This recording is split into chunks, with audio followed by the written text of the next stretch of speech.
जब जब परमेश्वर धरती पर अवतरित होते हैं, उससे पहले चारों दिशाओं से संकेत मिलने शुरू हो जाते हैं। अब की बार कल की अवतार बनकर पूर्ण ब्रह्म आ रहा है। मोदी हिंदुस्तान के आखिरी प्रधानमंत्री होंगे। ऐसे समय आएगा सोना चांदी का भाव 10 रुपया में भी कोई नहीं लेगा। हमें सतयुग में कलयुग नहीं ढूंढना है, हमें कलयुग में सतयुग लाना है।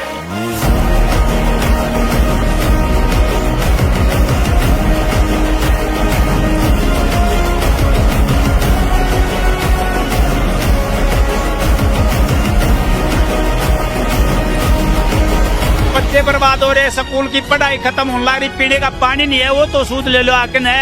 आपको आस है कोई आएगा? आए हैं कौन? सतराम पाल महाराज ने किसान की लाज बचा दी, फसले होने की आस नहीं थी, इनकी आस जगा दी। भगवान बनकर के संत रामपाल जी महाराज आए हैं और उन्होंने किसानों की लाज रखी है। रामपाल के बिना फसल नहीं थी, बिल्कुल भी एक दाना भी नहीं था हमारा। बुरे समय में जो मदद करता है इंसान के लिए वही भगवान होता है। ये ऐसी फसल तो हमने कभी देखी नहीं। संत रामपाल जी महाराज तो भगवान है भाई साहब।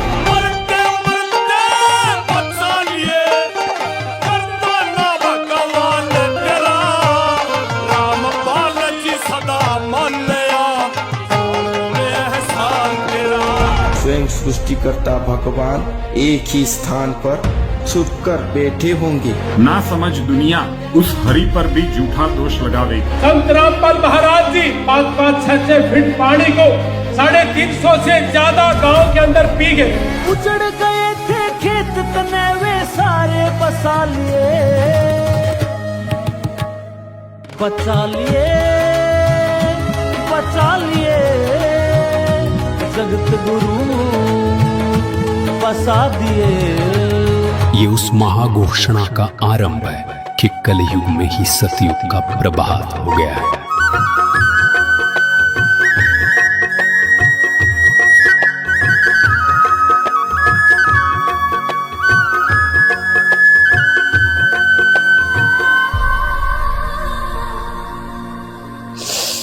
कई बार तो खाना रोटी भी ना मिल रही हमने, कई बार तुम्हारे पास कॉपी पेन कुछ भी नहीं होता, किसी ने विचारा ना दिया। दुनिया से मैं हारा तो आया तेरे द्वार, दुनिया से मैं हारा तो आया तेरे द्वार। यहाँ पे भी जो हारा कहाँ जाऊँ मैं सरकार।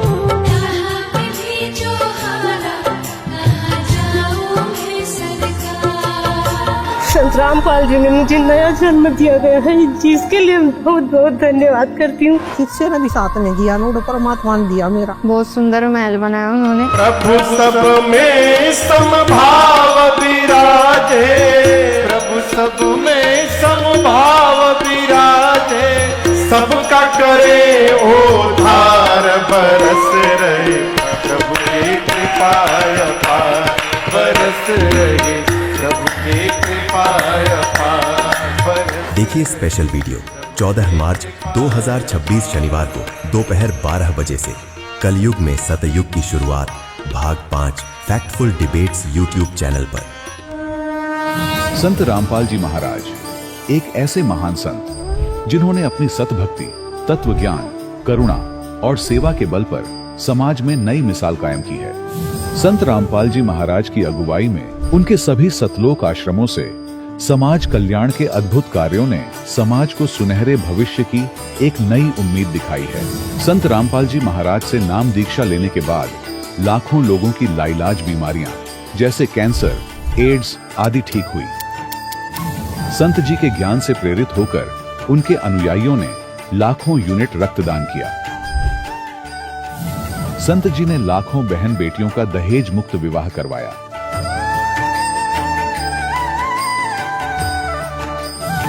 संत जी ने लाखों लोगों का नशा छुड़वाया, करोड़ों उजड़े परिवार बसे। संत जी के आश्रमों में समागम के दौरान निःशुल्क नेत्र चिकित्सा, दंत चिकित्सा प्रदान की जाती है। संत रामपाल जी महाराज द्वारा समय समय पर पर्यावरण संरक्षण के उद्देश्य से बड़े स्तर पर वृक्षारोपण किया जाता है। संत जी ने जरूरतमंदों को तत्काल राहत पहुंचाने के लिए एम्बुलेंस सेवा शुरू की। संत जी अपने अनुयायियों को देहदान के लिए प्रेरित करते हैं, जिससे मानवता की सेवा और चिकित्सा क्षेत्र में सुधार हो सके। संत रामपाल जी महाराज के सभी आश्रमों में हर रोज निशुल्क भंडारा आयोजित किया जाता है, जहां हर वर्ग, हर जाति और हर धर्म के लोग एक साथ बैठकर भोजन करते हैं।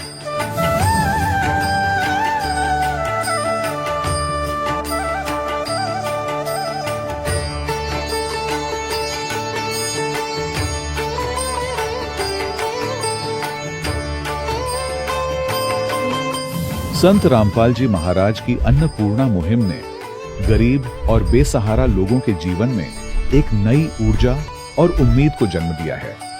घर घर खाद्य सामग्री और जरूरी मदद पहुंचाकर संत रामपाल जी महाराज ने लोगों को दुख और मजबूरी से लड़ने की ताकत प्रदान की है।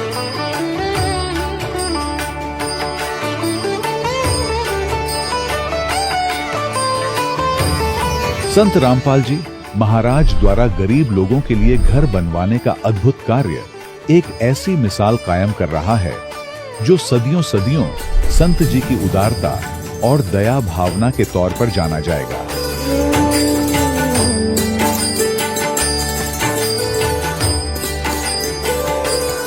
संत रामपाल जी महाराज के आश्रम में हजारों बुजुर्गों को सम्मान और प्यार के साथ जीवन जीने का अवसर मिलता है।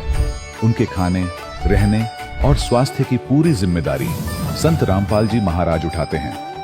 अनाथ बच्चों के लिए संत रामपाल जी महाराज के सभी आश्रम किसी वरदान से कम नहीं। यहाँ उन्हें शिक्षा, संस्कार और भविष्य के लिए बेहतर अवसर प्रदान किए जाते हैं। चाहे बाढ़ हो, भूकंप या महामारी, संत रामपाल जी महाराज और उनके अनुयायी हमेशा ही जरूरतमंदों के लिए सबसे आगे खड़े रहते हैं। कोविड महामारी के दौरान संत रामपाल जी महाराज के आश्रमों से करोड़ों लोगों के लिए भोजन, दवाइयां और जीवन रक्षक सामग्रियां उपलब्ध कराई गई। चाहे गरीब की मदद हो या किसी शोषित और पीड़ित वर्ग के हक और सम्मान की लड़ाई, संत रामपाल जी महाराज ने हमेशा ही उनकी दबी आवाज को सरकारों तक पहुंचाया है और उन्हें उचित न्याय दिलवाने में अहम भूमिका अदा की है। समाज में आध्यात्मिक और सामाजिक मूल्यों के प्रति जागरूकता लाने में संत रामपाल जी महाराज हर कदम पर मानवता के सच्चे सेवक साबित हुए हैं। संत रामपाल जी महाराज का जीवन हमें सिखाता है कि सच्ची सेवा वही है जो निस्वार्थ भाव से की जाए। आइए हम भी इस महान सेवा के कार्य में इस महान संत से जुड़ें और संत रामपाल जी महाराज से नाम दीक्षा लेकर अपने जीवन को धन्य बनाएं।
परमात्मा को पाने तथा उसका वास्तविक लाभ प्राप्त करने के लिए पवित्र बाइबल में प्रमाण है कि प्रभु ने मनुष्य को अपना ही स्वरूप बनाया।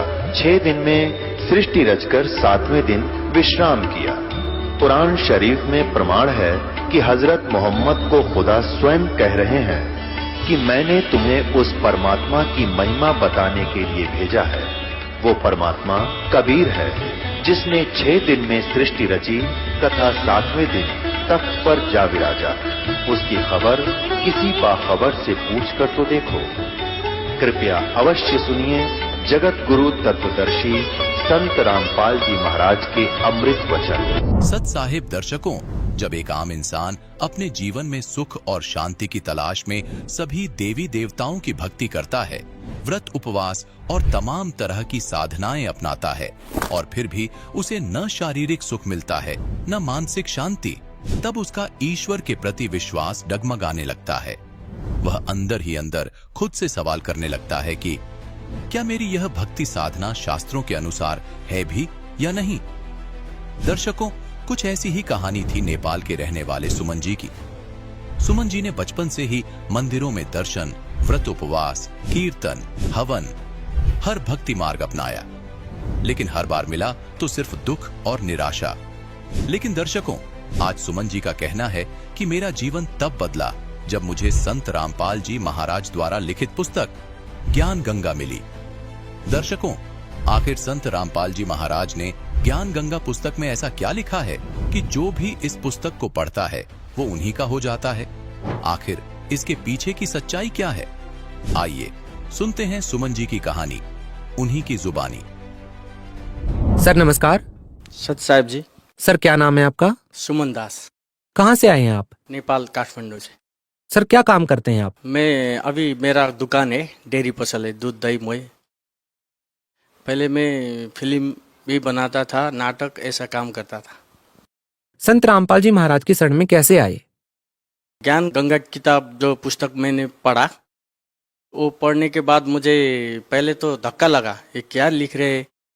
जब मैंने उसमें गीता और वेद का सब ज्ञान देखा और उसमें देखा ऋग्वेद मंडल नंबर 10 सूक्त 90 एक मंत्र में लिखा था, सहस्र शीर्षा पुरुष सहस्राक्षे सहस्रपाद सबभूमि विश्वतो वित्तोति तेष्टि, जो लिखा था वो देखा और उसमें लिखा था 1000 हाथ पैर आंखें वाले पुरुष ये 21 ब्रह्मांड को चारों ओर से गोल बना के सबको अपने बस में रखा हुआ है, सभी आत्मा को।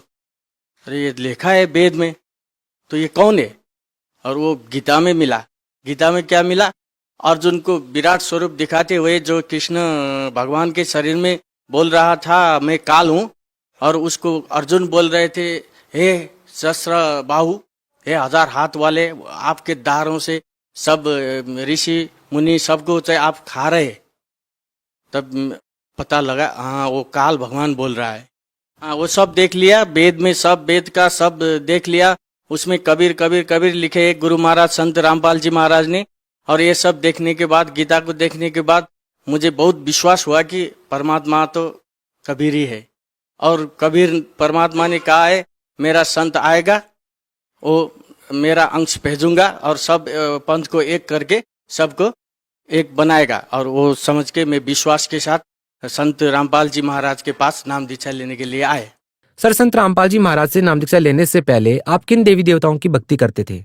संत रामपाल जी महाराज से दीक्षा लेने से पहले और शिव ब्रह्मा विष्णु इन सब का पूजा करता था, उपवास रखता था, ओम जप का ध्यान करता था, गायत्री मंत्र का करता था 2 घंटे तक सुबह सुबह। और फिर भी मुझे लाभ नहीं हुआ। और सिगरेट भी मैं छोड़ नहीं सका, मांस मछली भी कुछ भी छोड़ नहीं सका। जब संत रामपाल जी महाराज के शरण में आए तब मुझे ये सब उसका गंध भी पसंद नहीं, मांस मच्छी सिगरेट इसका सब छूट गया। सर संत रामपाल जी महाराज के शरण में आने के बाद आपको क्या लाभ मिले? हाँ पहले तो यही मेरा नशा सब छूट गया, मांस मच्छी सब छूट गया। और जब मैंने नाम लिया तो मेरे बच्चे को भी मांस मच्छी का गंध अच्छा नहीं लगा, वो भी उनका भी छूट गया। और उसके बाद मैं रामपाल जी महाराज से दीक्षा लेके गया था तो मेरा दुकान बंद हुआ था 10 दिन तक। और घर में गया तो वो अपने सिराने के मुनि से मुझे 11,000 रुपये मिल गया। परमात्मा ने वो मुझे दे दिया पहले। और उसके बाद मुझे सर से पैर तक मेरा जलन होता था। मैंने संत रामपाल जी महाराज को, परमात्मा मेरे ऐसा जलन होता है, बहुत जलन होता था आग जैसा। और उसने ठीक होगा बेटे कहे थे, वो सब ठीक हो गया मुझे। सर आपको क्या लगता है संत रामपाल जी महाराज के अलावा भी कोई गुरु है जो शास्त्रों के अनुसार भक्ति बताता है? नहीं, वो शास्त्र अनुसार के भक्ति तो कोई गुरु भी नहीं बताता है। क्योंकि वेद में जो कबीर कबीर कबीर कबीर कबीर लिखा है और किसी को पता नहीं है कि कबीर परमात्मा है। और कबीर पंथी भी है और दूसरे उनको भी पता नहीं है क्या मंत्र है परमात्मा के, वास्तविक परमात्मा के अंश रामपाल जी महाराज ही है इस दुनिया में, और कोई और नहीं है। सर, संत रामपाल जी महाराज के सत्संग प्रवचनों में आपको सबसे अच्छी बात क्या लगती है, जो आपको सबसे ज्यादा प्रभावित करती है? हाँ, उनके प्रवचन में सबसे अच्छी बात ऐसा लगता है कि दारू मांस मच्छी कुछ भी नहीं खाना, किसी का चित्त नहीं दुखाना, सबका आदर करना और भक्ति करना, ये सबसे अच्छी लगता है मुझे। और शास्त्र अनुसार वो सब सही सही ज्ञान देते और गलत जो है उनको वो सब बताते। वो लोग कह रहे हैं, वो निंदा कर रहे, निंदा नहीं कर रहे, सही बात बता रहे कि शास्त्र में ये है, आप गलत बता रहे हो, ये बताते हैं। ये बहुत अच्छे लगते हैं उनके। सर, आपने नेपाल से आकर के संत रामपाल जी महाराज से नाम दीक्षा ली है। संत रामपाल जी महाराज के हिंदुस्तान में बहुत सारे फॉलोअर्स हैं, तो उनके बारे में, उनके विषय में या उनके प्रति आपका कैसा विश्वास है? वो सही है, सही संत है और हमारा परीक्षा भी यही हो रहा है। देखिए, आप नेपाल से बिलोंग करते हैं, तो सर नेपाल के जो लोग हैं वो संत रामपाल जी महाराज के प्रति कैसा विचार रखते हैं? नेपाल में तो बहुत लोगों को पता चल रहा है, ज्ञान गंगा भी घर घर में पहुंच रहा है, लेकिन फिर भी डरते हैं, बहुत से लोग डरते हैं, क्योंकि वहां जाएंगे। क्यों डरते हैं? डरते हैं कि अब दूर जाना है, इंडिया तो बहुत दूर है हमारे लिए, क्योंकि ट्रेन में नाइट बस में चढ़ चढ़ के आना पड़ता है। इंडिया सब लोग नहीं आया है, इंडिया में कुछ भी हो सकता है, ऐसे डरते हैं। सर देखिए, संत रामपाल जी महाराज ने, चाहे वो हिंदू हो या मुस्लिम धर्मगुरु हो, उनकी पूजा पद्धतियों पर, उनकी पूजा साधनाओं पर संत रामपाल जी महाराज ने एक प्रश्न चिन्ह लगा दिया है। संत रामपाल जी महाराज का कहना है कि सभी धर्मों के लोग अपने शास्त्रों के अनुसार भक्ति नहीं कर रहे हैं। क्या कहना चाहेंगे आप इस बारे में? हाँ, ये बहुत सही कह रहे हैं। वो संत रामपाल जी महाराज बता रहे हैं कि शास्त्र के अनुसार कोई भी गुरु नहीं बता रहे, भक्ति कर रहे। क्रिश्चियन मांस मच्छी शराब खा रहे, मुस्लिम मांस मच्छी शराब पी रहे, और वो जो हमारे हिंदू जो है वो भी गीता में लिखा ही नहीं है, वो पत्थर को मूर्ति बनाकर उसमें अबीर अक्षता और राता पहला नीला डाल के वो पूजा करते हैं। ये सब शास्त्र में नहीं है, ऐसा नहीं करना। सत्य जो करना है, साधना जो करना है, वही बता रहे हैं वो। सर देखिए, हिंदुस्तान सहित पूरे विश्व में बहुत सारे धर्म बन चुके हैं, बहुत सारी जातियां बन चुकी हैं। सर, आप किस जाति को श्रेष्ठ मानते हैं और किस धर्म को श्रेष्ठ मानते हैं? हमारा गुरु महाराज रामपाल जी महाराज कहते हैं कि जीव हमारा जाति है, मानव धर्म हमारा। हम मानव धर्म को मानते हैं। हिंदू मुस्लिम सिख ईसाई कोई धर्म नहीं न्यारा, हमारा गुरु महाराज का यही कहना है। तो सर, जो साधक संत रामपाल जी महाराज से जुड़ना चाहते हैं वो उनसे कैसे जुड़ सकते हैं? हाँ, वो सब लोगों के लिए अभी हमारे गुरु महाराज रामपाल जी महाराज ने आदेश दे दिया है। विभिन्न इंडिया में भी बहुत स्टेट में वो नामदान केंद्र खोल दिया है। नेपाल में भी बीरगंज में है, काठमांडू में है, नामदान केंद्र खोल रखा है। वहाँ जाकर गुरु महाराज से मंत्र दीक्षा लेना पड़ेगा। उसमें सभी पहले मंत्र में ब्रह्मा विष्णु महेश्वर ये सभी का मंत्र है। उनका पूजा ही नहीं करना है, बस मंत्र तो सबका करना है और परमात्मा की करना है।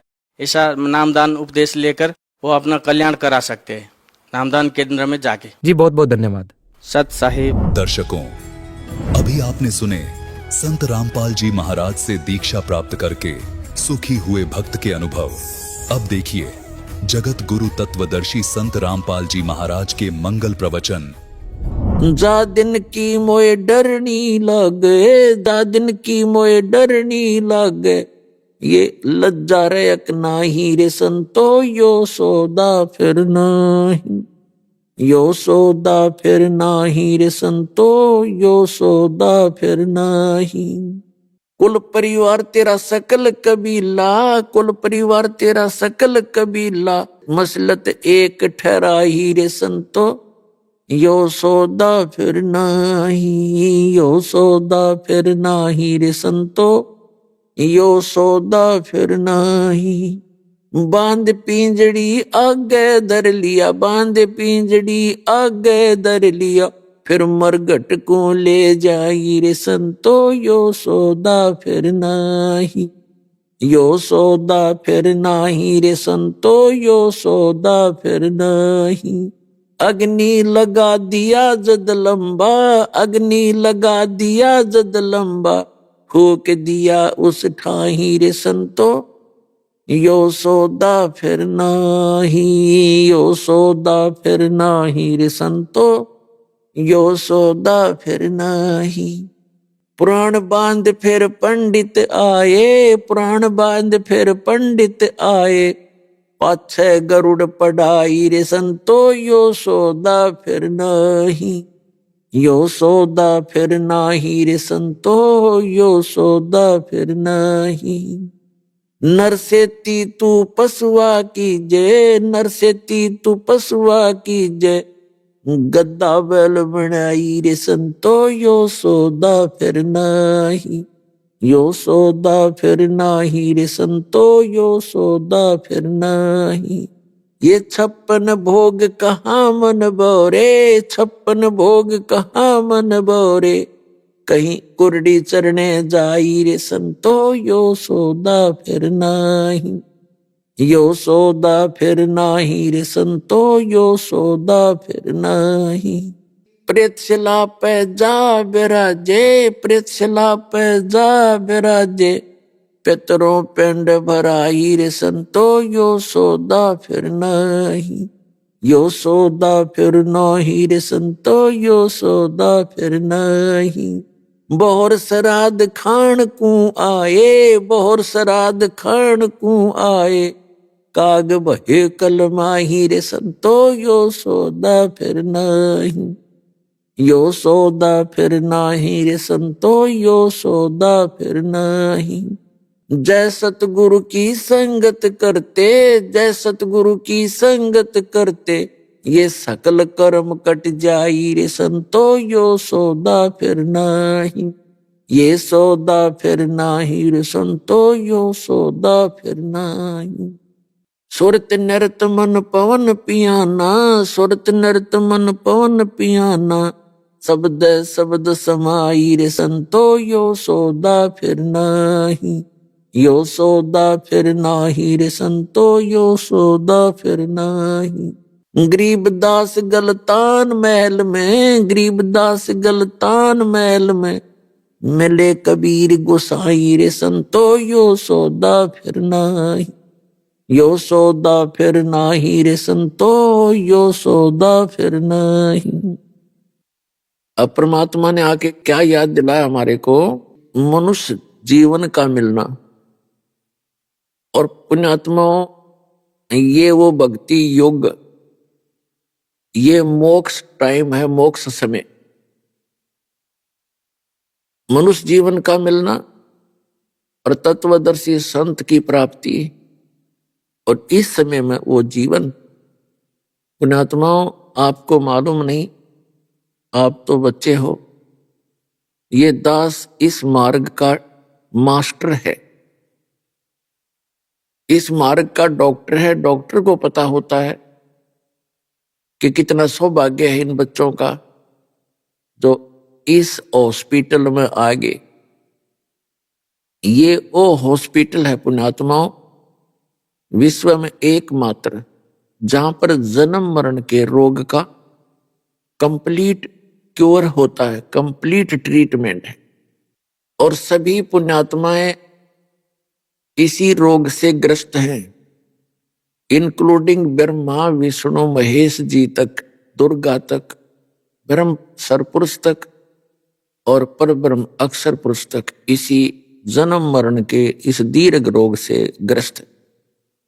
और सबसे ज्यादा दुख का कारण यही है, जब तक हमारा मोक्ष नहीं होगा तो हम सुखी नहीं हो सकते। और इस सांसारिक सुख को, जिसको हम भौतिक सुख को सुख मानते हैं, परमात्मा ने कहा है झूठे सुख को सुख कहे, यू मान रहा मनमोद, ये सकल सभी नाकाल का, कुछ मुख में कुछ बोध। उसके लिए, इसे बचने के लिए परमात्मा याद दिलाते हैं स्वयं ही।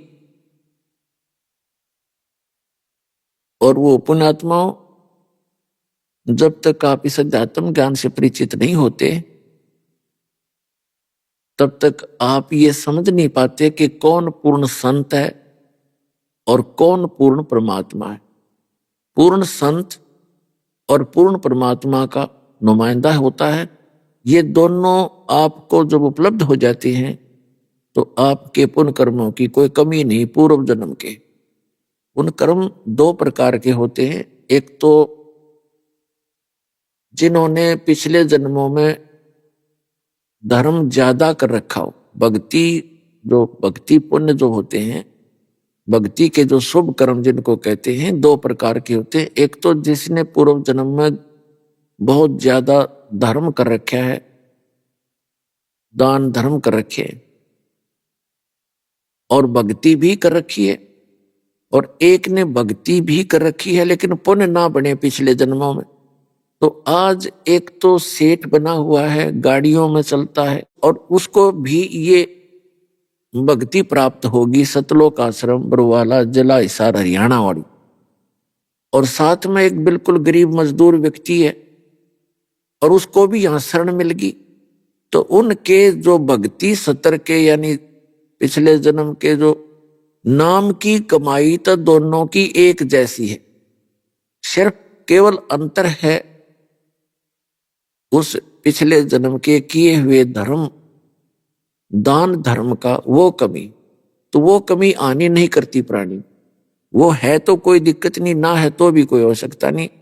और वो जिसके पास पूर्व जन्म की दोनों अच्छी कमाई थी, यानी धर्म वाली भी और मंत्र जाप वाली भी, वो हानि पा सकता था। क्योंकि जिसके पास ये भौतिक सुविधाएं हैं ये परमात्मा से दूर करती हैं, उसके लिए तो वो हानिकारक हो सकती थी।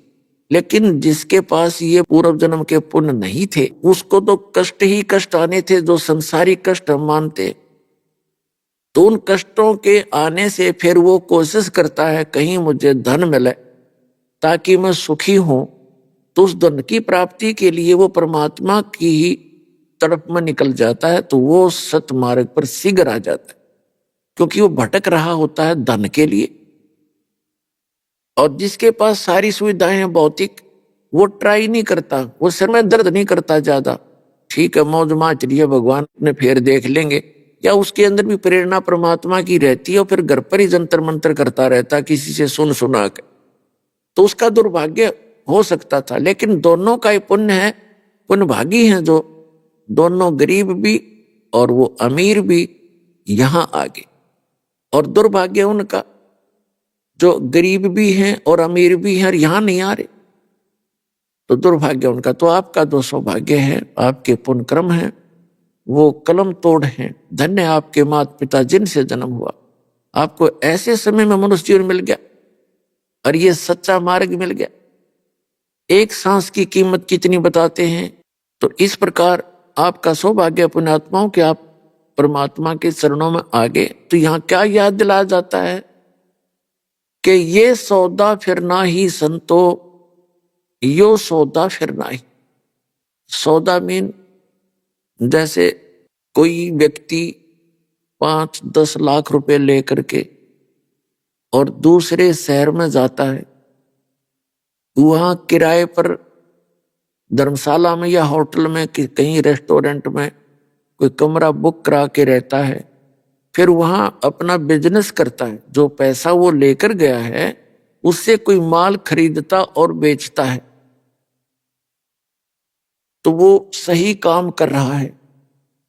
और दूसरा उसका साथी इतने पैसे लेकर गया है और वहीं रेस्टोरेंट में उसने कमरा ले रखा है, तो वो बिजनेस नहीं कर रहा है, गोटी लगाता है उसी पैसे से, फिल्म देखता है उसी पैसे को खर्च कर रहा है, वहां बढ़िया होटल में खाना खा रहा है उसी पैसे से। तो वो तो एक दिन निर्धन हो जाएगा जो जिस उद्देश्य के लिए गया था उसको कर नहीं रहा, और दूसरा सफल होगा। तो इसी प्रकार जब वो सौदा नहीं कर रहा है, वो अपना बिजनेस नहीं कर रहा है, तो एक दिन उन्हें निर्धन होना है। उसके पास कमरे का किराया देने का पैसा भी नहीं रहेगा, तो उसको वहां से निकाल दिया जाएगा धक्के मार के। और दूसरा उसके दुगने तिगने कर लिए तो उसने अपना सौदा सही किया, वो साहूकार हो गया। इसी प्रकार ये मनुष्य जीवन सांस रूपी पूंजी मानो कि आपको प्राप्त है। इस श्वास रूपी पूंजी को जो बकवादों में बर्बाद करते हैं, कोई सॉन्ग देखता है, कोई सिनेमा देखता है, कोई शराब पीता है, कोई राजनीति के गप्पे मारता है, या कोई निंदा चुगली करता रहता है, या पेट भरने के लिए 36 अटपट करके अपना जीवन व्यापन कर रहा है, तो वो अपना उस मूल धन का नाश कर रहा है, वो अपना मूल गंवा रहा है, नष्ट कर रहा है, मूल पूंजी को, मूल धन का नाश कर रहा है। और जो दुगने तिगने कर लिए जिसने व्यापार बिजनेस करके, वो सेठ बन गया, उसने सदुपयोग किया। तो यहां उसी के बारे में बताते हैं कि यो सौदा फिरना ही संतो, ये सौदा फिरना ही, ये लोहे जैसा ताव जात है काया देश राही, और दुगने तुगने करे चौगने किन्हों मूल गवाही, तीन लोक और भवन चतुर्दश सब जग सौदे आही, और दुगने तुगने किए चौगने किन्हों मूल गवाही। क्या बताते हैं कि ये लोहे जैसा ताव जात है काया देश राही। जैसे आपने देखा हो कारीगर यानी लोहार लोहे को गर्म करता है, उसका कोई औजार बनाने के लिए, उसका उपकरण बनाने के लिए, या कोई अन्य वस्तु बनाने के लिए, और उसको गर्म करके फिर तुरंत बाहर निकालता है किसी चिमटी से पकड़ के, और तुरंत रख के ऐरण पे और फटाफट चोट लगाता है। गर्मा गर्म पर चोट लगा दी तो वह वस्तु बन जाती है जिसके लिए वो गर्म किया गया था, लोहा। और यदि ठंडा होने के बाद उसके ऊपर चाहे कितनी चोट मार लो, चाहे पूरे गणना झाड़ लो, वह वस्तु नहीं बन सकती जिसके लिए वो गर्म किया गया था। वो तो गर्म रहते रहते चोट लगावे तो वस्तु बन जाएगी जो प्रयत्न वो कर रहा है, जिसकी इच्छा से उसने गर्म किया था। इसी प्रकार ये मनुष्य जीवन आपको प्राप्त हुआ है। जब तक आपको मानव शरीर प्राप्त है तो आपका समझ लो लोहा गर्म है, और इस गर्म लोहे पर मनुष्य जीवन के अंदर राम नाम की चोट लग गई तो आप अपना जीवन सफल कर सकते हो, जिस उद्देश्य से ये मनुष्य शरीर आपको प्राप्त हुआ। और आपकी मृत्यु के बाद फिर ये लोहा ठंडा हो जाएगा। ठंडा लोहा होने के बाद फिर कोई गधे का मुंह लगेगा, किसी का कुत्ते का लगेगा, किसी का सुअर का लगेगा, तो फिर ये वो वस्तु नहीं बनी जिसके लिए ये लोहा गर्म किया गया था। परमात्मा ने दया बख्शी थी आपके ऊपर, ये मनुष्य शरीर दिया था। तो यहाँ कहते हैं ये लोहे जैसा ताव जात है काया देश राही, और दुगने तिगने किए चौगने किन्हों मूल गवाई। अब आपको तो मिल गया चार्जर, आप कर रहे हो दुगने तिगने चौगने, और वो अपना मूल धन नाश कर रहे हैं, जीवन नाश कर रहे हैं। जो राजनीति में सारा दिन पैर बढ़ाते फिरते हैं, मगज खपाते हैं, कोई घोटी लगाता है, कोई अन्य बकवादों में लगा रहता है, केवल एक दो रोटी के लिए, एक पेट के लिए। जब तक हम भगवान की शरण में नहीं आते हैं तब तक हमने ये अपना जो निर्वाह करना ही एक पहाड़ दिखाई देता है। पुण्यात्माओं, जैसे हम बिजली का कनेक्शन लेते हैं तो फिर हमारे कार्य जो हम मैनुअली करते थे, मैनुअली हाथ से करते थे, फिर हम पावर से करते हैं तो कितना अंतर हो जाता है। जैसे हाथ से चक्की पीसते हैं, अभी छोटी मोटी रखा हुआ किसी ने, तो 1 घंटे में मुश्किल से 2 किलो आटा पीस सकते होंगे, 3 पीस देंगे मुश्किल से।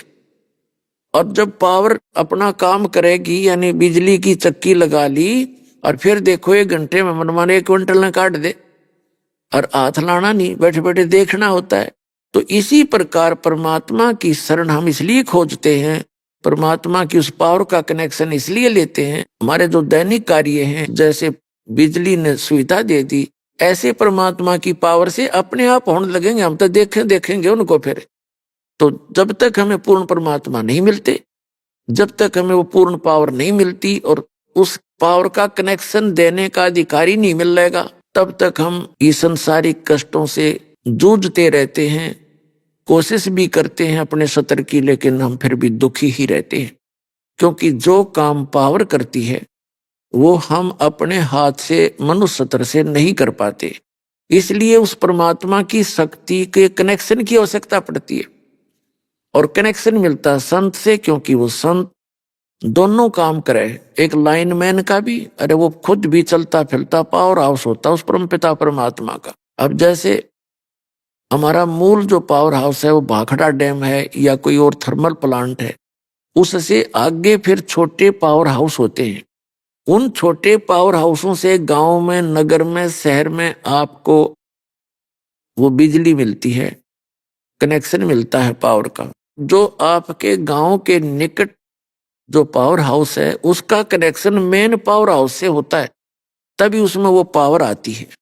तो इसी प्रकार वो संत उस परम पिता परमात्मा का कनेक्टेड पावर हाउस होता है, और उससे कनेक्शन लेने के बाद फिर आपके घरों में आसानी से वो पावर आएगी, और फिर आपने उसको सुचारू रखना, उस कनेक्शन को कटने नहीं देना है। फिर आप ठाठ करिए, उस लाभ उठाओ उसका। तो ऐसा जो कनेक्टेड कनेक्शन जो पावर हाउस है, ये दास है इस विश्व में। यह आपके जचियो से ना जचियो, वास्तव में एक दिन सिद्ध भी होगी कि आज के दिन उस परम पिता परमात्मा ने इस दास को भेज रखा है।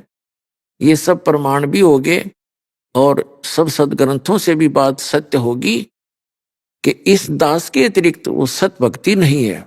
तो आप जी अब अपने इस जीवन से इस मूल धन के दोगुने तिगुने चौगुने बना रहे हो, और जो सत भक्ति नहीं कर रहे, यानी भक्ति भी कर रहे हैं बेचारे नकली संतों के फंसे पड़े हैं, तो वो अपना पूंजी नाश कर रहे हैं, मनुष्य जीवन को वो बर्बाद कर रहे हैं। उनका दुर्भाग्य है, वो ये सोच रहे हैं हम भक्ति भी कर रहे हैं और फिर भी धोखे में। तो पुण्यात्मा, आपके पुण्यों का कोई पैमाना नहीं, जिस दिन दास आपको नाप के दिखा दे आप इतने पुण्यकर्मी प्राणी हो। और थोड़ी सी कृपा ये करना कि डगमग ना होना। कबीर साहब कहते हैं, द्वार धनी के पड़ा रहे, धक्के धनी के खावे, और 100 काल झकझोल ही पर द्वार छोड़ नहीं जावे। सबसे बड़ा फार्मूला है इस सन्माने के बाद, क्योंकि कुछ एक ऐसे कष्ट होते हैं कि आपने नाम लेना हुआ और उधर से आपको कोई ऐसा झटका लग गया तो आप उससे विचलित हो जाते हैं। आप ये भूल जाते हैं कि यदि परमात्मा की शरण में आने के बाद भी ये इतनी हानि होगी, यदि शरण में ना होते तो ना जाने के बिजली गिराओ। अब जैसे एक बहन है, अभी आती है सत्संग में, उसका नाम है श्यामा दीक्षित। वैसे तो ऐसी घटनाएं बहुतों के साथ घटी हैं, लेकिन एक आधा कोई विशेष प्रमाण है जो हमेशा याद रहता है और वो अधिक सटीक होता है। उसको पहले कहते भी रहे थे, हमारी एक बहन नाम ले रखा था, हमारी शिष्या उसके निकट रहती थी, बहुत समझाने की चेष्टा करती थी, आप दीक्षा ले लो, हमारे गुरुजी के पास आ जाओ, मैं बहुत दुखी थी, मैं जो कितना सुखी होगी। तो वो कहती थी कि मैं भी सुखी हूँ, कोई दिक्कत नहीं, सारी मौज है हमारे पास, कोई दिक्कत नहीं। और मैं तो दुर्गा माता शेरा वाली की पुजारन हूँ, बचपन से लगी थी पूजा करने, मैं उसको छोड़ नहीं सकती। आपके गुरु की शरण में जाने से अन्य देवताओं की पूजा बंद करनी पड़ती है। बहुत बार समझाया, नहीं मानी, 2-3 वर्ष निकल गए। तो 1-2 वर्ष के अंदर उनका सर्वनाश हो गया। 2 दुकानें थी, वो भी गिरवी बैंक के, मकान भी गिरवी बैंक के, और उसके पति की किसी झूठे केस के अंदर वो पुनिशमेंट होगी, उसको जेल होगी। और फिर वो बहन फिर कुदरती जाना हो गया उसके पास। फिर उसने कहा कि अब तो मान जा तू, अब तेरी क्या दुर्गति होगी साधना करते करते। उसको लगभग 30 लाख की हानि होगी, आज से 10-12 वर्ष पहले की बात है। वो फिर भी ना मानी। देख कर्म कितने बिगड़ गए इंसान के। तो परमात्मा ने दया करी, उसकी दशा देखकर एक दिन कहती है, सपने में वह दुर्गा दिखी, वह दुर्गा दिखाई दी उसको। उससे पहले उसने घटना बताई थी कि मैं एक दिन शाम के समय जींद में रहते थे, वो अर्बन स्टेट में। कहती शाम के समय गर्मियों का मौसम था, मैं घूमने के लिए बाहर निकली। एक किसी के मकान में, किसी की कोठी में माता का कोई जागरण हो रहा था। तो मैं बड़ी खुशी हुई, क्योंकि मेरा इष्टी दुर्गा की थी। जाकर बैठ गई पीछे ने, बहुत सी बहनें भगत भाई बैठे थे। तो एक माई में, एक बहन के अंदर वह माता बोल रही थी, कुछ कुछ कह रही थी। मैं जब जाकर बैठी तो मुझे आवाज लगाई कि श्यामा, कौन है श्यामा, खड़ी हो जा। मैंने सोचा मैं तो प्रथम बार यहाँ आई हूं, मुझे कोई नहीं जानता, कोई और श्यामा होगी। तो काफी देर जब कहा कि भाई खड़े हो, माता पुकार रही है, श्यामा कौन है, खड़ी हो जा, तब मैं खड़ी होगी। मुझे आगे बुलाया, कहा कि तू मेरी परम भक्त है। वह माता बोली इस बहन में, और तू मेरी 14 महीने ये जोत लगा, अखंड जोत लगा, तेरा बेड़ा पार हो जाएगा। तो वो कह रही थी उस 14 महीने मैंने उस माई की जोत, उसके कहने से, माता के कहने से जोत लगानी शुरू करी। अब बताती है वो बाद में जब उसकी ब्रैन माटी होली, न्यू बोली वो माता तो न्यू कह थी 14 महीना में तेरा बेड़ा पार हो जाएगा। उन 14 महीनों में मेरा बेड़ा गर्क हो गया, सारा नाश हो गया, सर्वनाश जो है करे किसी का।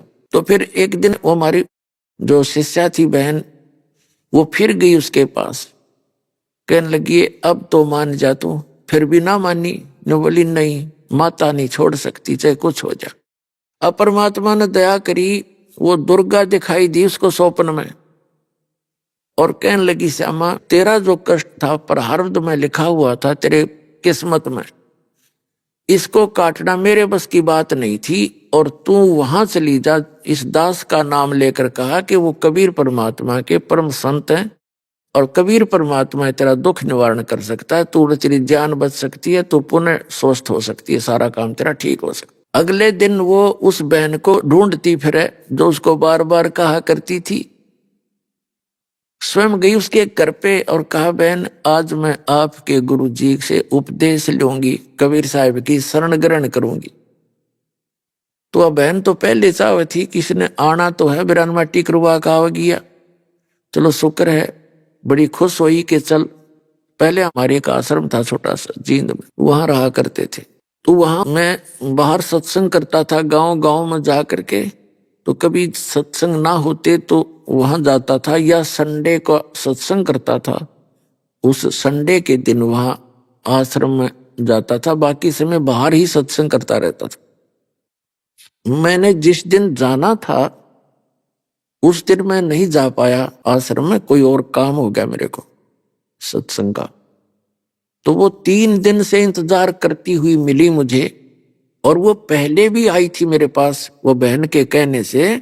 मैंने उसको बहुत समझाया था, बहन तू नाम ले लो आप, और यहाँ आपको सर्व सुख होगा, संसारिक सुख भी होंगे, मोक्ष भी होगा।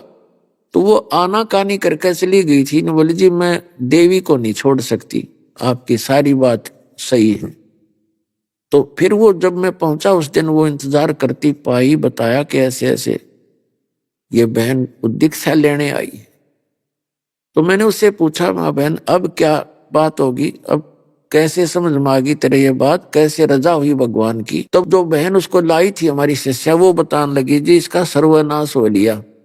और इसको जब माता ने कह दिया ना इसको कि मेरे बस का तेरा यो प्रारब्ध के कर्म टालना नहीं था, और वहां जा, वहां तेरे को सुख मिलेगा, तब आई है, या कर्म ठोकना तो कति भी ना आओ। तो पुण्यात्माओं मैंने उसको पहले ये सारी शर्त बताते हैं, ये नहीं करना, ये नहीं करना, ऐसे नहीं करना, जो नियम हमारे हैं, उसको बताया कि बहन जिस दिन आप पहले आए थे और इन्हीं नियमों को देखकर बेदक गए थे कि मैं ना लूना, ये तो घने करड़े नियम है, वो नियम आज भी हैं। तो ये वो बोली जी आज मुझे सारे स्वीकार है, जो कहोगे वही मानोगे। तो पुण्यात्माओं उस दिन के बाद उन्होंने दीक्षा ली, परमात्मा ने ऐसी दया करी उनके ऊपर, धीरे धीरे धीरे धीरे वो सारा काम ठीक हो गया, पहले से बढ़िया रोजगार चल पड़ा। अब पुण्यात्माओं अब उस बहन को फिर ज्ञान हुआ, पूरे परिवार ने दीक्षा ले ली। अब मैंने उससे कहा बहन आपका सौभाग्य है कि आप जी ने पहले नाम ना लिया, यदि आप पहले नाम ले लेते और फिर ये 30 लाख के नुकसान के स्थान पर आपको 30,000 का भी नुकसान हानि हो जाती, आप इस नाम को त्याग देती कि मैं जब से माता की और अन्य पूजाएं करती थी भगवानों की, मुझे कोई हानि नहीं हुई थी, आज 30,000 की हानि होगी एकदम। आप इस नाम को त्याग देती, और जबकि परमात्मा आपके 30 लाख के नुकसान को 30,000 के नुकसान में टालता। संत शरण में आने से आई टले बला, जब मस्तक में सूली होवा काटे में टल जा। तो उस समय आप ये सोचती कि ले बता, अच्छा नाम लिया, आते 30,000 की हानि होगी, और अब आप 30 लाख के नुकसान को सब्र करके बैठ गई, और अब आपको वो 30 लाख भी मिल लेंगे और मोक्ष भी होगा। तो पुण्यात्माओं, ये आपने इन उदाहरणों से दृढ़ होना पड़ेगा। दीक्षा ले ली और कुछ दिन के बाद कोई ऐसी हानि होगी तो ये समझ लेना कि बिजली घनी गिरनी थी, जो परमात्मा की शरण में आकर भी आपको ऊपर इतना दुख आ गया, और ज्यादा होना था। जैसे कई भक्त कहते हैं हमने दीक्षा भी ले रखी है, नाम जाप भी करते हैं, और हम जैसा भी धर्म कर्म बताया गया है वो भी हम कर रहे हैं, पाठ भी करवाते हैं, जोत भी चढ़ाते हैं, और उसके बाद भी कोई हानि हो रही है तो विचलित नहीं होना चाहिए। पुण्यात्माओं, सर्दी का मौसम हो, दिसंबर और जनवरी हरियाणा, पंजाब, राजस्थान, मध्य प्रदेश, यूपी, तो इनमें सर्दी विशेष पड़ा करे सर्दी के मौसम में। और आप जी ने कोई स्वेटर जर्सी पहन रखी है, उसके बाद भी आपको सर्दी लग रही है, तो बुद्धिमान व्यक्ति ये नहीं सोचेगा कि मैंने स्वेटर भी पहन ली, जर्सी भी पहन ली और फिर भी सर्दी लग रही है। तो क्या वो उस बुद्धिमान व्यक्ति उस स्वेटर और जर्सी को निकाल देगा? जैसे कई नाम छोड़ देते हैं कि मैंने नो भी करा दिया, पाठ भी करा दिया, नाम भी जपता हूं, और फिर भी छोटी मोटी हानि होती ही रहती है। तो नाम छोड़ने से तो और घनी होगी। जैसे आपने जर्सी उतार दी और स्वेटर भी फेंक दी, किससे मैंने सर्दी फिर भी लग रही है, मैंने इनको पहन भी रखा है, तो बुद्धिमता नहीं, अकल नहीं फिर उस आदमी में। उसका तरीका है कि जैसी भी आपने जर्सी स्वेटर पहन रखी है, उन्होंने आपका उतना प्रोटेक्शन कर ही रखा है, उतना बचाव है, नहीं तो नमूनिया हो लेता अब तो पहले। उसका इलाज ये नहीं है कि जर्सी और स्वेटर निकाल के फेंक दे, उसका तरीका ये है कि कंबल और ओढ़े या कोट पहन ले, और घनी सर्दी हो तो आग बाल के सेके, ताप प्राप्त करे या रजाई ओढ़े। अभी आपने सुने संत रामपाल जी महाराज के मंगल प्रवचन। आइए अब सुनते हैं संत रामपाल जी महाराज से नाम दीक्षा लेकर सतभक्ति करके अद्भुत लाभ प्राप्त करने वाले अनुयायी के विचार। मनुष्य अपने जीवन में कितनी भी दौलत शोहरत हासिल कर ले, लेकिन जब उसके ऊपर शारीरिक समस्या दस्तक देती है तो पैसा और दौलत भी कुछ नहीं कर पाता। दर्शकों, ऐसी ही कहानी थी मध्य प्रदेश के रहने वाले विजयपाल सिंह जी की। विजयपाल जी खुद एक कॉलेज संचालक थे और ये सभी देवी देवताओं की पूजा में लीन रहते थे। विजयपाल जी को अपनी भक्ति पर तब संदेह हुआ जब इनके भाई को ब्रेन ट्यूमर हो गया और डॉक्टर ने कह दिया कि अब तो केवल भगवान ही आपके भाई को बचा सकते हैं। दर्शकों, आज विजयपाल जी का कहना है कि मेरी जिंदगी तब बदली जब मुझे संत रामपाल जी महाराज द्वारा लिखित पुस्तक भक्ति सौदागर को संदेश मिली, और उस पुस्तक को पढ़ने के बाद मैं समझ गया कि यदि इस पृथ्वी पर कोई भगवान है तो वह केवल कबीर भगवान है। दर्शकों, विजयपाल जी आखिर ऐसा क्यों कह रहे हैं? आखिर संत रामपाल जी महाराज द्वारा लिखित पुस्तक में इन्होंने ऐसा क्या पढ़ा, और क्या संत रामपाल जी महाराज से नाम दीक्षा लेने के बाद इनके भाई का ब्रेन ट्यूमर ठीक हो गया? आइए जानते हैं इसके पीछे की सच्चाई क्या है। सुनते हैं विजयपाल जी की कहानी, उन्हीं की जुबानी। जी नमस्कार। नमस्कार सर। क्या नाम है जी आपका? विजयपाल सिंह नरवरिया। विजयपाल जी कहाँ से आए हैं आप? मैं भिंड मध्य प्रदेश से आया हूँ। सर क्या करते हैं आप? मेरा कॉलेज है, मैं कॉलेज का संचालक हूँ। सर, संत रामपाल जी महाराज जी से नाम दीक्षा लेने से पहले आप क्या भक्ति साधना करते थे? संत रामपाल जी महाराज से नाम लेने से पहले मैं वही साधना ब्रह्मा विष्णु महेश दुर्गा जी और अन्य जो व्रत रखना, अन्य वही साधना करता था। सर, जब आप हिंदू धर्म में प्रचलित सभी प्रकार की पूजाएं करते आ रहे थे तो आप संत रामपाल जी महाराज जी की शरण में क्यों गए? संत रामपाल जी महाराज की शरण में मैं इसलिए गया था कि जो पूर्व में साधना करता था उनसे वो शारीरिक और भौतिक और आर्थिक लाभ नहीं हो रहे थे। और दूसरा कारण ये था कि जो पूर्व की साधना थी उसमें ये नहीं पता था कि परमात्मा, पूर्ण परमात्मा कौन है और वो कहाँ रहता है और कैसे मिलेगा। यहाँ पूर्व साधना में 3 भगवान बताए जाते थे कि ब्रह्मा, विष्णु, महेश, इनकी साधना करो। तो इसलिए मेरे को वो क्लियर नहीं हो रहा था कि पूर्ण परमात्मा कौन है। और एक बड़ा कारण और था कि जो हमारे भाई साहब हैं, बड़े भाई, वो टीचर हैं, तो उनको ब्रेन ट्यूमर था। तो ब्रेन ट्यूमर के लिए मैं उनको दिखाने के लिए गया था। तो डॉक्टर ने ये बोला था कि मैं तो केवल इलाज कर सकता हूँ, लेकिन बाकी सब परमात्मा के हाथ में। इसलिए मेरे को परमात्मा की खोज थी। इसीलिए मैं उसी दौरान मेरे को संत रामपाल जी महाराज जी के अनुयायी हैं हमारे गांव के ही, तो उन्होंने भक्त सौदागर को संदेश पुस्तक दी थी।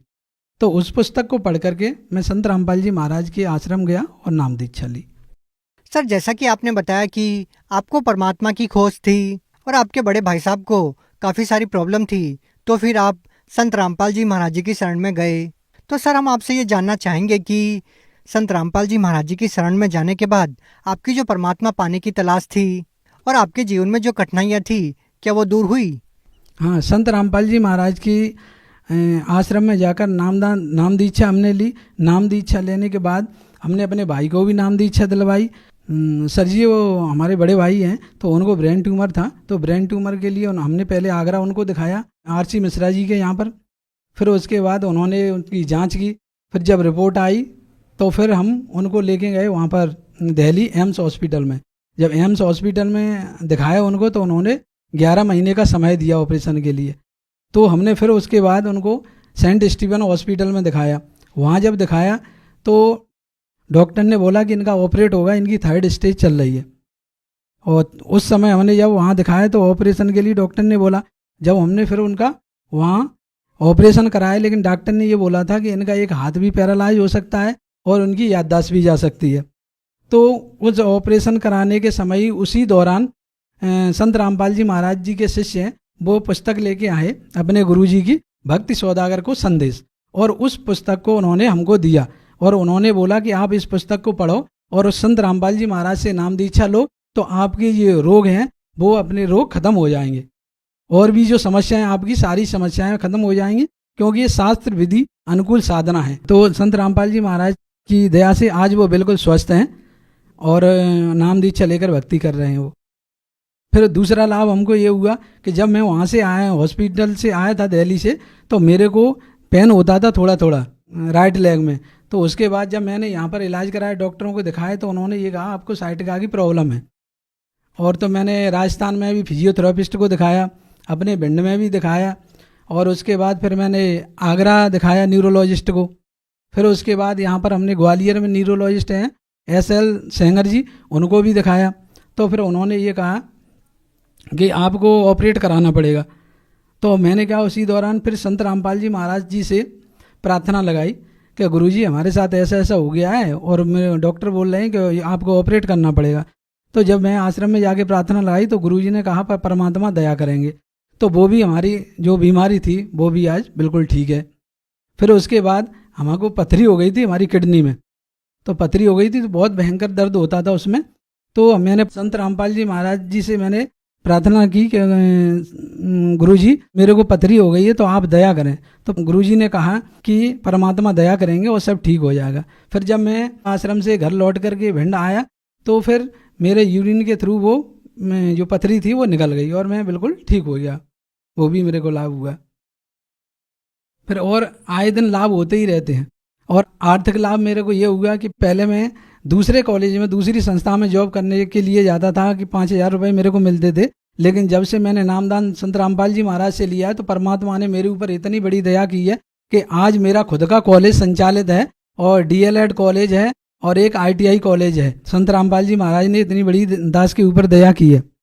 फिर क्या हुआ कि मेरे को एक लाभ और बहुत बड़ा लाभ हुआ कि मेरे को क्या है, मैंने गुरुजी से नामदान लेकर के जब भक्ति की तो मेरे को एकदम जितना 100% विश्वास होना चाहिए उतना नहीं हो पा रहा था।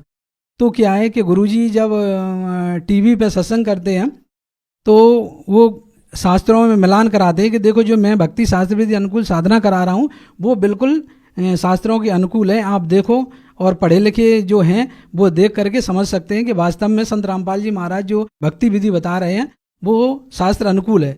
तो मैंने क्या है, बाजार से गीता, देवी भागवत पुराण, शिव पुराण और रामायण ये खरीद के लाया। तो गुरुजी जब सत्संग करते थे तो मैं भी गुरुजी के साथ में संत रामपाल जी महाराज के साथ ही साथ उन्हें शास्त्रों में मिलान करता था। जब मिलान करता था तो मेरे को बिल्कुल बिल्कुल परफेक्ट जो गुरुजी बताते हैं वही विधि उसमें और नियम मर्यादा वही पता चलते थे। तो मेरे को बिल्कुल एकदम 100% विश्वास हो गया। तो मैंने कहा अब बिल्कुल बिल्कुल भक्ति डट के करेंगे। तो उसी दिन की बात है, मैं सोया हुआ था और सुबह 4 बजे का वक्त था। तो उस समय स्वयं कबीर परमात्मा प्रकट होकर के विराजमान हो गए। हमारे पलंग से करीब 3 या 4 फुट ऊंचे ऐसे हवा में विराजमान हो गए और मेरी इतनी प्रकाश था, इतना ज़बरदस्त प्रकाश था कि मेरी आंखें अपने आप स्वतः ही खुल गईं। तो जब मैंने देखा तो परमात्मा को दंडवत किया। तो परमात्मा ने कहा कि बेटा तेरे को अभी भी विश्वास नहीं हो रहा। मैंने कि मालिक बिल्कुल दृढ़ विश्वास हो गया, अब ऐसी कभी होगा ही नहीं, अब तो 100% विश्वास हो गया। और भी हमारे जो बच्चे हैं तो वो बच्चे अभी परमात्मा की दया से सत्संग देखते हैं, ना तो वो सर जी कोई ना सीरियल देखते हैं वो, और ना कोई अन्य ऐड वगैरह पिक्चर वगैरह कुछ नहीं देखते। बस अपनी जो गुरुजी का सत्संग है और उसके पढ़ाई से संबंधित चीज़ें ही देखते हैं और अपने बढ़िया वो रहते हैं, कोई उनको दिक्कत नहीं है। मेरे को अन्य लाभ ये हुआ कि मेरे बड़े भाई हैं जिनका ब्रेन ट्यूमर का मैंने ऑपरेशन कराया था, तो उनको क्या है चक्कर आने लगे कुछ समय के बाद।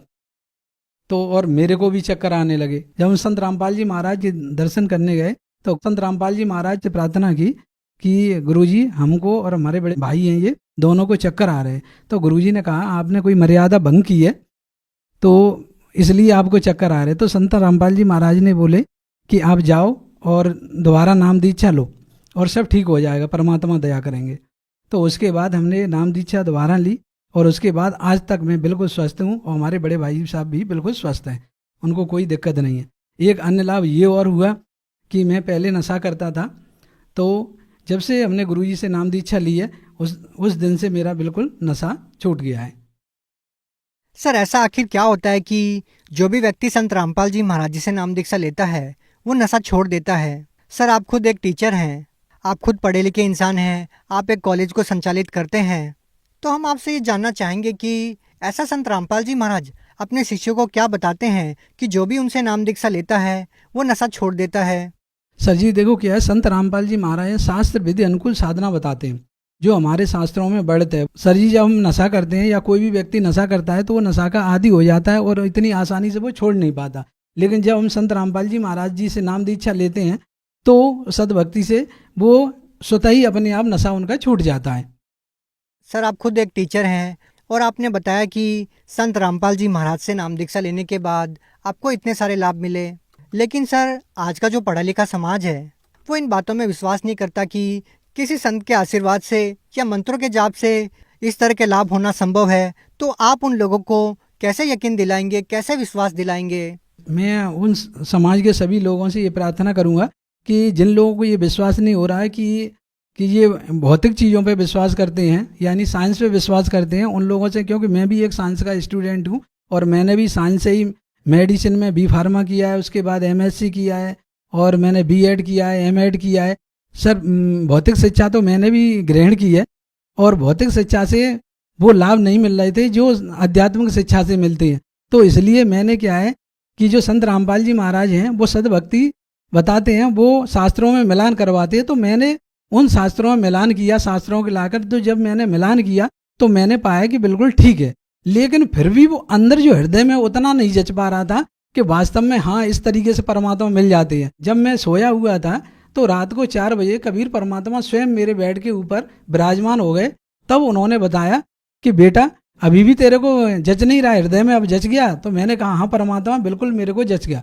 इसलिए मैं आप सभी प्रार्थना करना चाहता हूँ कि आप पहले आएँ और संत रामपाल जी महाराज का सत्संग देखें और उनसे आप मिलान करके और फिर मर्यादा में रह करके भक्ति करके देखें तो आपको भी परमात्मा वो सारी शक्ति और सारे लाभ प्रदान करेंगे। एक बात मैं और कहना चाह रहा हूँ कि अभी तक आप सभी ने भौतिक शिक्षा ग्रहण की है, अब आप एक बार संत रामपाल जी महाराज से नाम दीक्षा लेकर के आध्यात्मिक शिक्षा ग्रहण करके देखिए, फिर आपको वो सारी चीजें, सारे लाभ प्राप्त होंगे। सर यहाँ एक और चीज़ हम आपसे जानना चाहेंगे कि जैसा कि आपने बताया कि संत रामपाल जी महाराज से नाम दीक्षा लेने के बाद इतने सारे लाभ होते हैं, तो हम आपसे ये जानना चाहेंगे कि संत रामपाल जी महाराज अन्य संतों से किस प्रकार से अलग हैं? जो अन्य संतों की भक्ति है वो अंध श्रद्धा भक्ति के तहत लोगों को ज्ञान दे रहे हैं। उनका जो ज्ञान है वो कहीं भी मैच नहीं होता। जिस प्रकार से हम छात्र हैं जो कॉलेज में पढ़ते हैं, तो उनके लिए जब हम कोई भी प्रैक्टिकल कराते हैं तो उनकी एक रेफरेंस बुक होती है। उस रेफरेंस बुक में देखा जाता है कि वास्तव में जो प्रैक्टिकल है वो उसमें मैच हो रहा है कि नहीं। तो इसी प्रकार से जो अध्यात्मक ज्ञान है, अध्यात्म की जो रेफरेंस बुक है वो हमारे साथ हैं। जैसे गीता है, वेद हैं, पुराण हैं, बाइबल है, कुरान है, तो ये रेफरेंस बुक है। तो जो भी अध्यात्मिक ज्ञान है इनमें मैच होना चाहिए। लेकिन अन्य संत के जो अध्यात्मिक ज्ञान है उनमें शास्त्रों में मैच नहीं होता, वो अपना मनमाना आचरण कराते हैं, इसलिए लाभ नहीं होता। जबकि संत रामपाल जी महाराज जो बताते हैं शास्त्र विधि अनुकूल साधना बताते हैं जो शास्त्रों में वर्णित है, इसलिए उनसे नाम दीक्षा लेने के बाद लोगों को राहत मिलती है, यानी लाभ मिलते हैं सभी प्रकार के। इस प्रकार से संत रामपाल जी महाराज अन्य संतों से भिन्न है। सर एक और चीज़ संत रामपाल जी महाराज जी के बारे में कही जाती है कि सर आप एक पढ़े लिखे इंसान हैं, आप खुद एक टीचर हैं, तो संत रामपाल जी महाराज जी के बारे में ये कहा जाता है कि वो वेद और शास्त्रों के तथ्यों को तरोड़ मरोड़ के पेश करते हैं। तो सर आप क्या कहना चाहेंगे इसके बारे में? सर ये लोग कहते हैं कि संत रामपाल जी महाराज तथ्यों को तोड़ मरोड़ के पेश करते हैं, ये बिल्कुल झूठी बात है। क्योंकि मैंने बाजार से खरीद करके शास्त्रों गीता वेद खरीद के और अपने घर पे और स्वयं मैंने मिलान किया, एक दिन नहीं 2 दिन नहीं, मैंने महीनों मिलान किया है। उसके बाद मैंने संत रामपाल जी महाराज से नाम दीक्षा ली है और वो बिल्कुल शास्त्र अनुकूल, बिल्कुल सही अर्थ करके बताते हैं वो, और रेफरेंस भी देते हैं। तो आप वहाँ से पढ़े लिखे हो तो मिलान भी कर सकते हो, आप स्वयं जान सकते हो। मैंने मिलान किया है, आप भी मिलान करो और संत रामपाल जी महाराज से भक्ति लेकर के शास्त्र अनुकूल साधना करो। सर आप खुद एक शिक्षक हैं, तो हम आपसे ये जानना चाहेंगे कि आज का जो समाज है वो आन उपासनाओं में और पाखंड पूजा में ही आरूढ़ है, तो उन लोगों को आप क्या कहना चाहेंगे? मैं उन सभी समाज के लोगों को कहना चाहता हूं जो पाखंड पूजा में लगे हुए हैं या अन्य जो शास्त्र अनुकूल साधना नहीं है वो कर रहे हैं, तो मैं उनसे यही मेरा निवेदन है कि आप संत रामपाल जी महाराज का ज्ञान सुनिए। आप यूट्यूब से सुन सकते हैं, फेसबुक से सुन सकते हैं या टीवी के माध्यम से आप जान सकते हैं। इन सभी के माध्यम से आप देखिए, समझिए और शास्त्र अनुकूल साधना को बिल्कुल जानिए और फिर अपने जीवन में उतारिए और उनका संत रामपाल जी महाराज के ज्ञान का जो लाभ है आप वो लाभ लीजिए, स्वयं लीजिए, अपने रिश्तेदार, अपने भाई बंद, अपने मित्रों और सभी लोगों को परिचित कराएं। तो सर जो लोग संत रामपाल जी महाराज जी से नाम दीक्षा लेना चाहते हैं वो उनसे नाम दीक्षा कैसे ले पाएंगे? सर जी जो लोग भी नाम दीक्षा लेना चाहते हैं संत रामपाल जी महाराज से, वो यूट्यूब फेसबुक पर संत रामपाल जी महाराज सर्च करके उस पर सत्संग आता है, उस सत्संग के नीचे पट्टी लगी रहती है, उस पट्टियों पे फ़ोन नंबर मोबाइल नंबर लिखे रहते हैं। उन मोबाइल नंबर के माध्यम से आप आश्रम का पता कर सकते हैं और नामदान ले सकते हैं। जी धन्यवाद। सत साहिब।